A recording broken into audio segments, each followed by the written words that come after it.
Bismillahirrahmanirrahim. Assalamualaikum warahmatullahi wabarakatuh. Walhamdulillahirabbil alamin. Wassalatu wassalamu ala Rasulillahi wa ala alihi wa sahbihi ajma'in. Syukur alhamdulillah kita panjatkan senantiasa kepada Allah Subhanahu wa taala karena pada kesempatan kali ini kita masih bisa berjumpa untuk membahas masalah-masalah kesehatan dalam keseharian kita. Salam dan salawat kepada junjungan kita Nabi Muhammad SAW serta keluarga, para sahabat, tabi'in, tabi'ut tabi'in, dan para pengikutnya yang insya Allah kita termasuk di dalamnya, yang senantiasa istiqomah menjalankan ajaran beliau. Pada kesempatan kali ini insya Allah kita akan membahas tentang salah satu penyakit yang sering kita dapati dan mungkin juga kita alami, yaitu berhubungan dengan gastritis atau biasa juga disebut orang awam adalah nyeri lambung atau sakit MAH.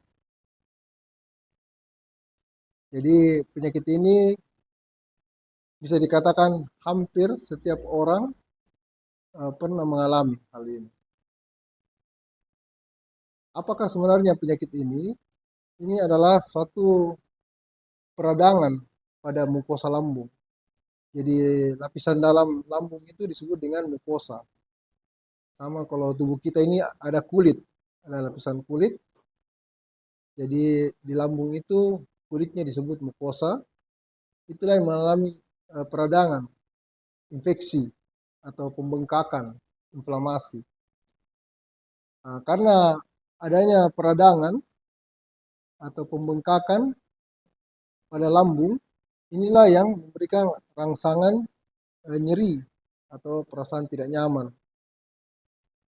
Jadi orang yang mengalami peradangan pada lambung, maka gejalanya itu adalah dia akan pertama bisa merasakan nyeri, terbakar pada ulu hati, atau ada rasa tidak enak yang bertambah berat apabila kita makan. Nah, jadi itulah kenapa orang yang sakit MAH itu kalau dia makan langsung banyak, nah itu akan menyentuh bagian lambung yang meradang. Nah, kalau dia tersentuh oleh makanan, maka itulah menimbulkan rangsangan nyeri. Nah, sehingga orang yang sakit MAH itu memang dianjurkan untuk makan sedikit-sedikit. Nah, supaya makanan itu tidak menyentuh ke bagian lambung yang mengalami peradangan, sehingga tidak menimbulkan rangsangan nyeri. Untuk gastritis ini penyebabnya dikatakan di buku bahwa ada beberapa tipe gastritis. Yang pertama itu adalah gastritis erosif akut. Jadi lapisan mukosanya itu mengalami erosi, terkikis. Dan biasanya ini dapat sembuh sendiri dan penyebabnya dikatakan paling banyak disebabkan oleh sering meminum obat-obat anti nyeri. Obat-obat anti nyeri itu bisa menyebabkan gastritis. Begitu juga alkohol. Kemudian stres fisiologis dan oleh trauma bisa juga. Nah, sedangkan tipe gastritis yang lain bisa juga dia disebabkan oleh karena ada anemia, kekurangan darah, atau ada kelainan atau imun yang lain.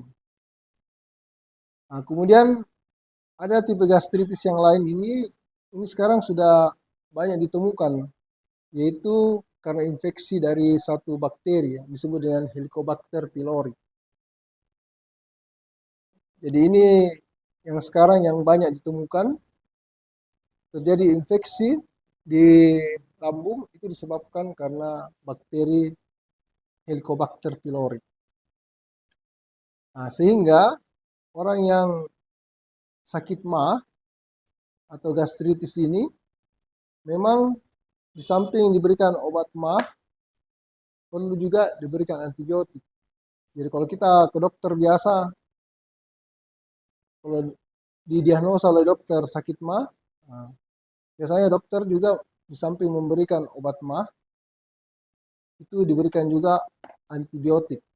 Karena memang dari penelitian dikatakan gastritis sangat berhubungan dengan adanya infeksi dari bakteri tersebut. Namanya Helicobacter pylori. Nah, infeksi yang berkepanjangan pada lambung ini ternyata sangat berbahaya. Akan bisa menimbulkan luka yang lebar dan dalam di lambung. Apabila luka tersebut dalam, maka bisa menyebabkan terjadinya perdarahan. Nah, inilah yang harus kita waspadai. Nah, apa gejalanya? Nah, yang paling gampang kita dapati itu adalah terjadinya namanya melena. Jadi kalau kita buang air besar, warnanya bukan kuning, tetapi menjadi hitam. Nah, kenapa bisa menjadi hitam? Karena kotoran kita bercampur dengan darah, nah, yang berasal dari lambung, dan darah tersebut bercampur dengan asam lambung. Jadi kalau darah bercampur asam lambung, maka darah itu warnanya tidak merah, tapi akan berubah jadi hitam. Nah, itulah ciri-cirinya kalau eh, darah tersebut berasal dari lambung. Beda kalau hemoroid atau embeien, nah, darahnya itu warnanya warna darah segar karena dia tidak bercampur dengan asam lambung. Nah, itulah harus diperhatikan dengan baik, dengan seksama, karena itulah tanda-tanda lambung kita sudah berdarah. Lama-kelamaan berdarah, lambungnya berdarah, akhirnya lambungnya menjadi bocor.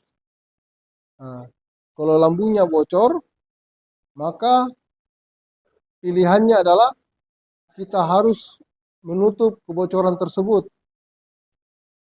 Bagaimana cara menutup kebocoran tersebut? Maka harus dilakukan tindakan operasi untuk menutup kebocoran lambung tersebut. Jadi itulah yang harus kita waspadai karena penyakit gastritis ini bisa berkelanjutan sampai membuat lambung kita menjadi bocor. Dan kalau bocor, maka konsekuensinya harus dilakukan tindakan operasi. Kalau tidak, asam lambung itu akan masuk ke dalam rongga perut dan bisa menginfeksi seluruh organ yang ada di dalam perut.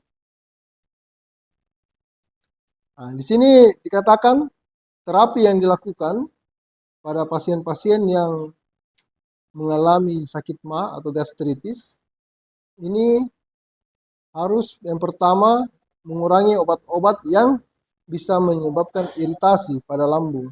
Terutama dalam hal ini adalah obat-obat anti nyeri yang saya sampaikan.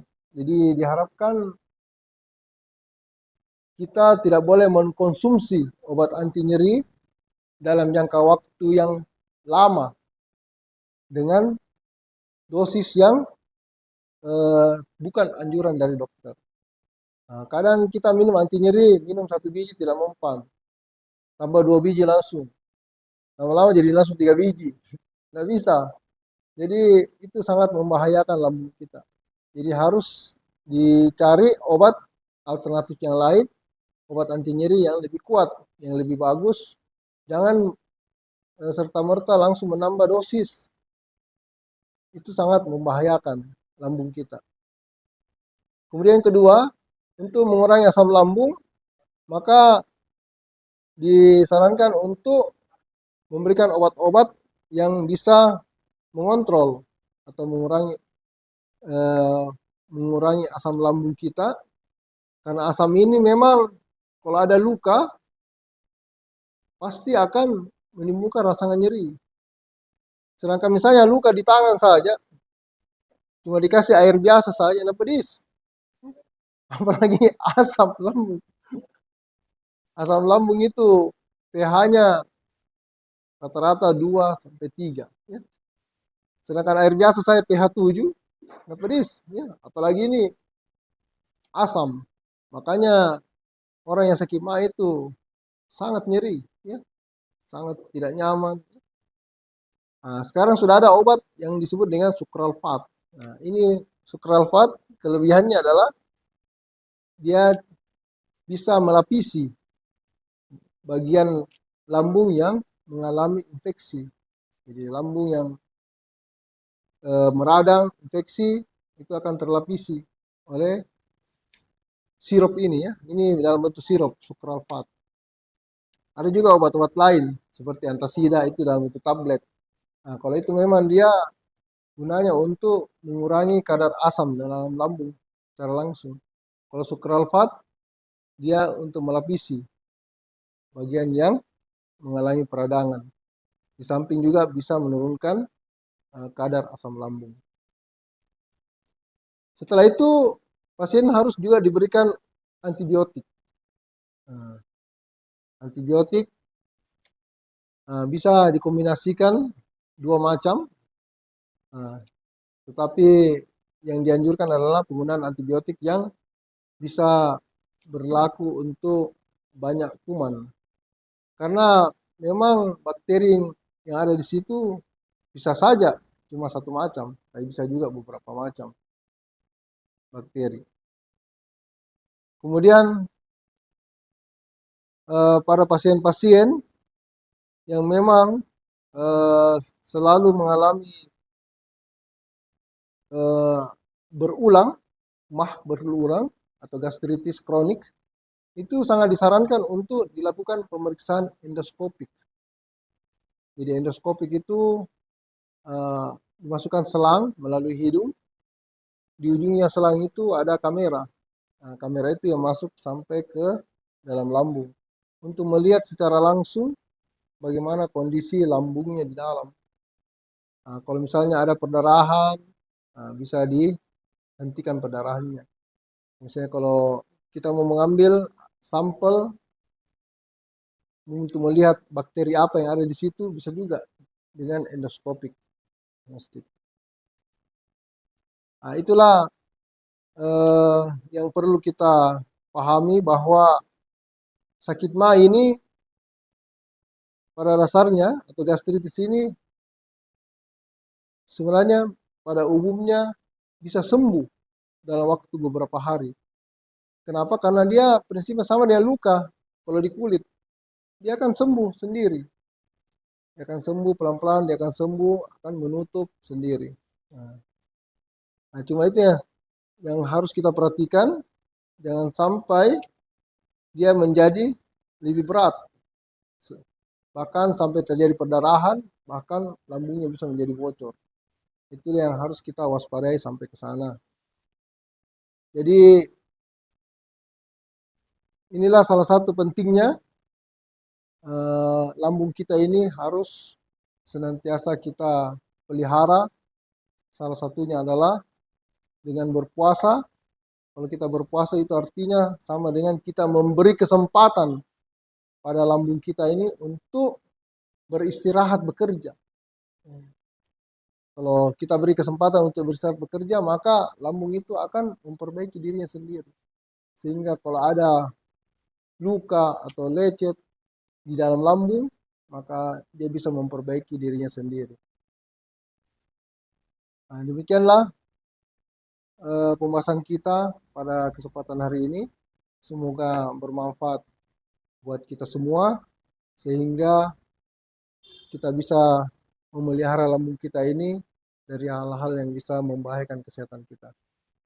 Subhanakallah wa bihamdika asyhadu an la ilaha anta astaghfiruka wa atubu ilaik. Assalamualaikum warahmatullahi wabarakatuh.